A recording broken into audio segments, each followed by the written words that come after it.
going to lie, February was looking a whole lot better before delays started hitting it.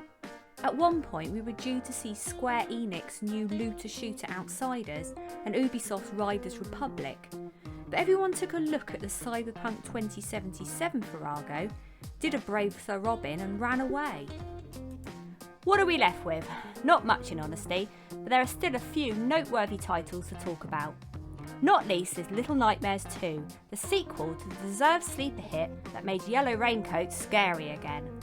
There's the arrival of the much complained about Xbox Series XS edition of Control, they're not giving it away free to owners of the vanilla edition, see, and a werewolf stealth hack and slash thing from the developers of Call of Cthulhu called Werewolf, the Apocalypse Earthblood, which has a name that sounds like it was spat out by a malfunctioning AI.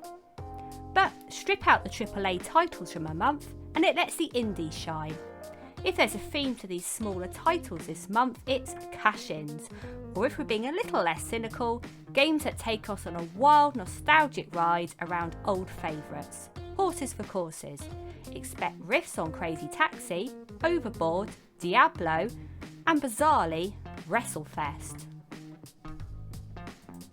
Control, Xbox Series XS Edition.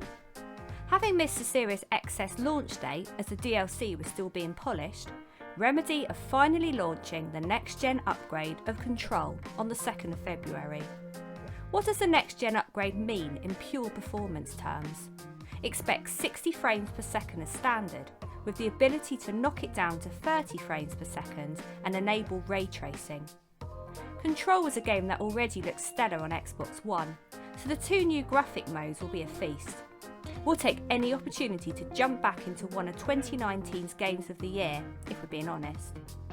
This is all automatically unlocked if you have the Ultimate Edition of Control, which was a slightly curmudgeonly move by Remedy if we're being honest, as original owners of Control have to pony up. We should also note that February the 2nd is the release date for the digital version of the upgrades.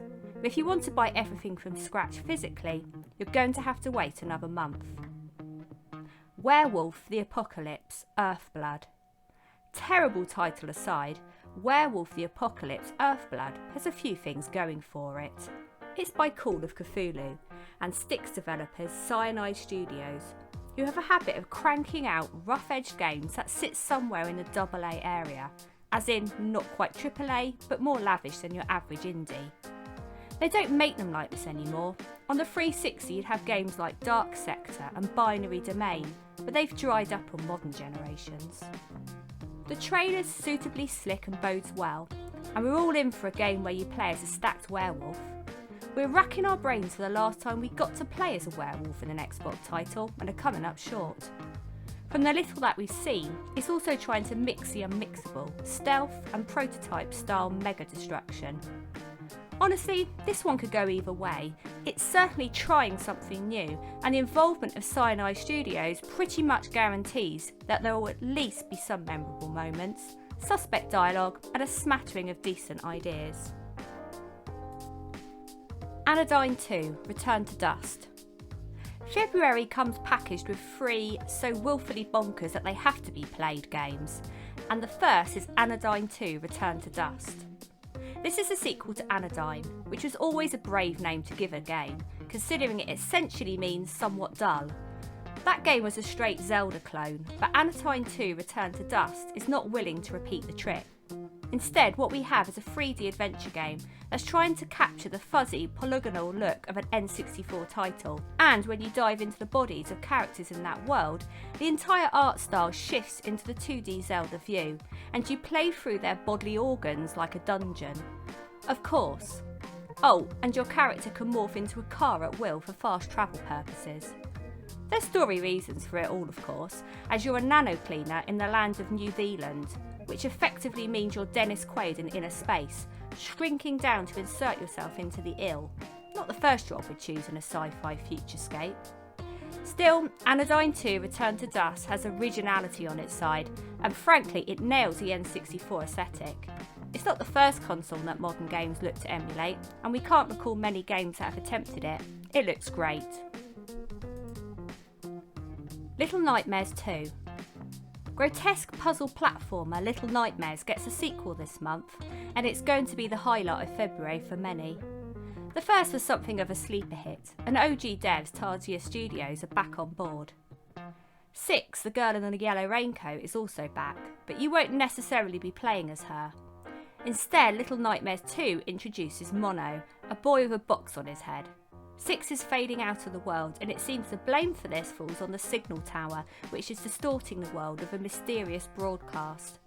She can't solve this herself, as she's on the brink of fading out of reality, Back to the Future style, so it's down to Mono.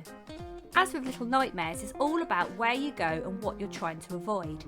The raw coal of beasties include the Doctor, who crawls along the ceilings of his practice, the Thin Man floating around in his posh get-up, searching for something mysterious, and teachers who have a taste for corporal punishment, wielding canes. Your travels will take you to sinister schools, creepy woodlands, and more, as Little Nightmares 2 escapes the claustrophobia of the original. King of Seas. Remember the PS1 title Overboard? We have a little cove in our heart reserved for it, and King of Seas definitely looks like a spiritual successor. There's a whiff of Sid Meier's Pirates too, although that may be too high a bar for King of Seas to reach. Developed by Zen Racer makers 3D Clouds, this pictures you as a pirate captain, then dumps you in procedurally generated waters to complete quests, scuttle opponents and find treasure. It's Sea of Thieves with a perspective switch and a solo emphasis, and we're all for it. Having a leaderboard in the form of a most wanted list is also a pretty cool move. There's a chunky vibrancy to King of Seas that, at its best, gives a jolly, Monkey Island feel, whilst other screenshots make it look like a mobile game of ambition. It'll be interesting to see where it lands, as there's room for a solo pirate game of replayability, as long as it can nail the gameplay. Taxi Chaos. No prizes for guessing where Taxi Chaos's influence lie. This is Crazy Taxi through and through, save perhaps for the 90s pop-punk soundtrack. You're in a chunky yellow taxi, tearing away through a city in the hunt for passengers, dumping them off at their destination before the ticking clock completes its final tick. You almost wonder why Sega didn't throw some cash at Lion Castle Entertainment to make it a fully fledged sequel. Perhaps we should just be thankful that Sega didn't throw litigation their way. While it doesn't win points for originality, Taxi Chaos gets plenty for understanding what made Crazy Taxi so good in the first place. This is frantic, and the physics are wonderfully over the top, as they should be. If you want to catapult over half the game's map by ramp, then Taxi Chaos gives you the thumbs up. It looks funny and throwaway, and all the time trials and various modes are present and correct. The people at Lion Castle Entertainment clearly get it. Curse of the Dead Gods. With a release date for Diablo 4 still incoming, and Torchlight 3 stumbling in its attempt to fill its vacuum, there's room on the Xbox for a loot-driven brawler. Curse of the Dead Gods is the challenger then, and it certainly looks the part. From Masters of Anima developers Past Tech Games, Curse of the Dead Gods has a neat cel-shaded look, as well as all the pyrotechnics and visual effects that you expect from the genre.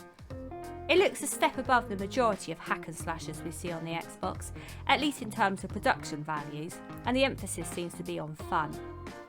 What caught our eye most was the focus on the eponymous curses.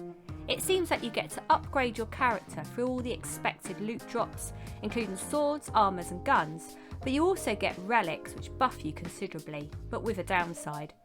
We've seen the mechanic before, but it seems that Curse of the Dead Gods focuses on it, which is interesting. There are relics that cause your enemies to burst, but damage you at the same time, while another will share life gain between your health and your gold. It will certainly be fun for min-maxers to get their teeth into. RetroMania Wrestling. There's something incredibly endearing about RetroMania Wrestling. If you've ever played a 90s wrestling game, much love to you WrestleMania on the Sega Mega Drive, you'll feel the same warmth towards it. In fact, press materials declare that this is an official sequel to WWF WrestleFest, albeit with the WWF stripped out. That's not to say that it has no licence or official wrestlers, as it's packed to the rafters with wrestlers even we've heard of, and we were moderate wrestling fans at the very most. There's personal favourites, the Road Warriors, aka Legion of Doom, but also Matt Cardona, Tommy Dreamer and Brian Myers, among a dozen others. You get to chuck them into 7 different game modes, including a retro rumble mode, and 3 match options, including a steel cage. It's 2 to 8 local multiplayer too, which is a damn sight more than we expected. This is clearly a labour of love, and there's no shortage of people who bemoan modern wrestling games and wish there was something out there like the wrestling games they used to play. And hey, the soundtrack sounds killer too. Roombo First Blood. We had assumptions, and they were wrong. We expected a game that centred on the Roomba, the automated vacuum for people with more money than sense, and for this to be a throwaway room cleaning sim. We could imagine the 3-2-1 go and the race to hoover up mess, probably with a splash of couch co-op multiplayer. Roombo First Blood is, instead, a stealth action game where you lie in wait for burglars and then carve them up in fountains of blood. Perhaps you lay traps for them to waltz into, or you use the environment to suck them into fans, propel them off balconies, or cook them in stoves. This is a demented, horrific little game, and it looks like a whale of a time. As a Roomba would, you also get to tidy up the blood once the burglars have been eviscerated. So you play both murderer and crime scene cleanup, which is a neat twist. In terms of tone and setup, it reminds us a little of the classic Spy vs Spy, as you lay traps and wait with glee on your face, and it could turn out to be much of a guilty pleasure as that game once was. While we try to figure out where all the big games scarpered off to, March is similarly slight. We get the arrival of the Prince of Persia Sands of Time remake, and the next co-op experience from a way out developer's Hazelight called It Takes Two, but that's it. Who knows, someone might have the gumption to bring their game forward in the schedule and make our lockdown days a little brighter. For now, we're much obliged to you that you've taken the time to watch this month's Up Next. Hopefully there's something on the menu that whets the appetite. Expect reviews of them all as their launch dates approach. In the meantime, we'd really appreciate dropping a like on this video, and to make sure you never miss a future upload from us, hit that subscribe button and turn your notifications on with the bell.